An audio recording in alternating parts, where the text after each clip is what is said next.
Sabado na naman, Laba Day na naman. Ang hirap talaga ng buhay labandera.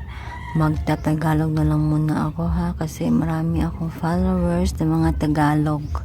Baka hindi nila maintindihan ang aking mga sinasabi at skip nila ang aking video. Kawawa naman ako. Kung ipapalabas nga ang buhay ko sa magpakailanman o sa MMK, kawawa ang magiging artista. Kasi palagi na lang siya naglalaba. Oras-oras, araw-araw, minuto. Ganyan ako maglaba. Kasi kung hindi ako maglalaba, marami akong labahin. Kung isang linggo ko pa siya lalabhan. Tambak na. Para na siyang Christmas tree sa dami.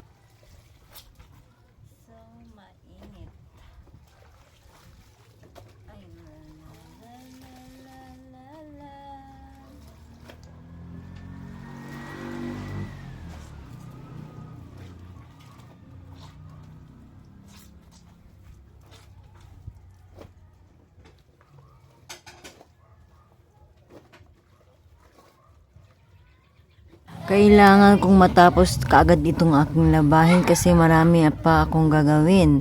Mamamalengke pa ako para lalagay ko sa aking munting tindahan kasi mamaya marami ng bata ang bibili.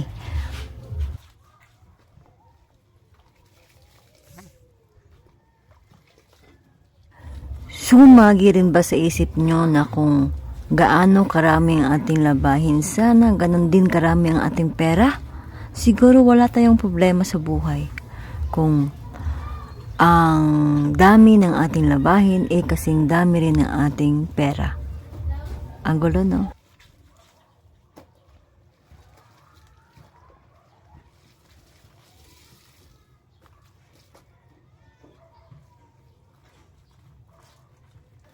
Pero naisip ko rin, kung marami tayong pera, hindi na tayo maglalaba kasi pupunta na lang tayo sa laundry shop at doon na lang ipapalaba ang ating mga damit.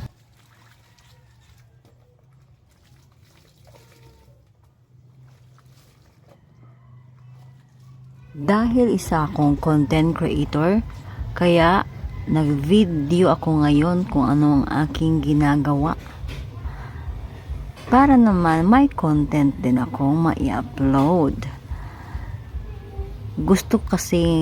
Gusto ko rin kasi na ma-invite ako sa monetization creation ni Meta.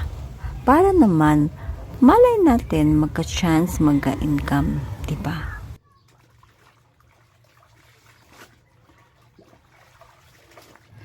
Dito kasi sa Facebook, wala siyang requirements. Lalong-lalo na sa ads on Reels. Kung masipag kang mag-upload ng mga video mo, siguradong ma-invite ka talaga at may chance na magka-income ka kapag na-invite ka sa ads on Reels, pati na rin sa performance bonus. Kung mahilig ka mag-post ng mga text post, memes, jokes, kikita ka, lalo na kung naging viral at pumatok sa iyong mga followers. Kahit hindi mo mga followers, siguradong pa-follow ka nila kasi dahil ang ganda ng iyong mga content. Sa mga nagtatanong o nagtataka kung bakit palagi akong may upload sa isang araw, kasi kailangan talaga may upload ka dahil yun ang number 1 requirements ni Meta. Maging masipag ka sa pag-a-upload ng iyong mga content. Dahil isa ka ng content creator.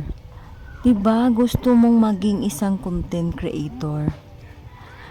Kaya ang gagawin mo, mag-upload ka na mag-upload.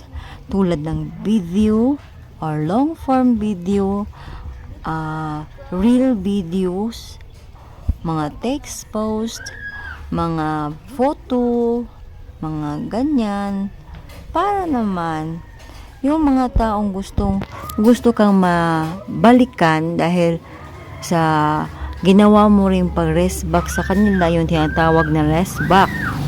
Ang ibig sabihin kasi ng rest back, Kapag dinalaw mo yung isang bahay ng isang content creator at pinanood mo ang kanyang video at nag-iwan ka ng comment or reactions, babalikan ka nila. Gagawin din nila sa'yo yung ginawa mo sa kanilang video. Ganon yun. Nagtutulungan. Pero hindi mo mapipilit ang isang content creator na magustuhan ka. Diba? See?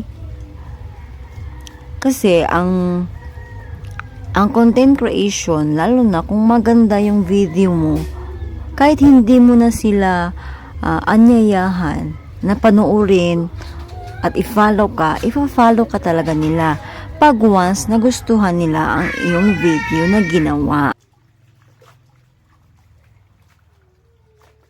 Pero naniniwala pa rin ako na kung diyan ka nakatadhana sa pagiging content creator, siguradong mamamayagpag ang iyong karera.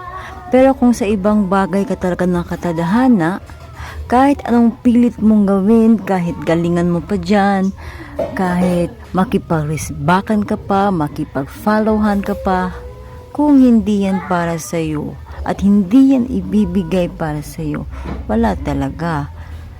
Mag-enjoy ka na lang kaysa ma-stress ka, kasi maraming na-stress, lalo na pag nabibigyan ng parusa. Kasi marami talagang content creator na gumagamit ng music na hindi naman sa kanila, which is alam naman natin na kapag gumamit ka ng music, magkakaroon ka ng violation. Magkakaroon ka ng copyright claim. Diba? Yung ibang video ko nga, maraming mute. So, hindi ko na lang pinansin yun. Ang ginawa ko na lang, dinilit ko na lang. Kaysa ma-stress. Totoo po talaga na nakaka-stress pag maraming violation ng iyong video. Ranas na ranas ko po yan. Minsan nawawala na po ako ng gana. Kaya ang ginagawa ko, upload na lang ako ng upload. Di bali na walang kita. Di bali na napapagod ako sa kaka-edit. At least nag-i-enjoy ako. Sa totoo lang, nag-i-enjoy po ako talaga sa paggawa ng video. Kahit hindi po ako sumikat dito sa Facebook or dito sa Meta, kahit hindi ako sumikat dito, ang ginagawa ko lang, upload ako ng video para naman pag tanda ko, may makita ko ba yung ginawa ko nung bata-bata pa ako, tapos makita ng mga anak ko yung mga picture nila, mga video nila, kung saan kami pupunta. Yun na lang ang goal ko ngayon. Imbak na lang ako ng memories namin dito sa Meta World. Kaysa ma-stress pa ako, di ba? Ang stress, nakakapangit, day. Kaya wag kang ma-stress. Maglaba ka na lang.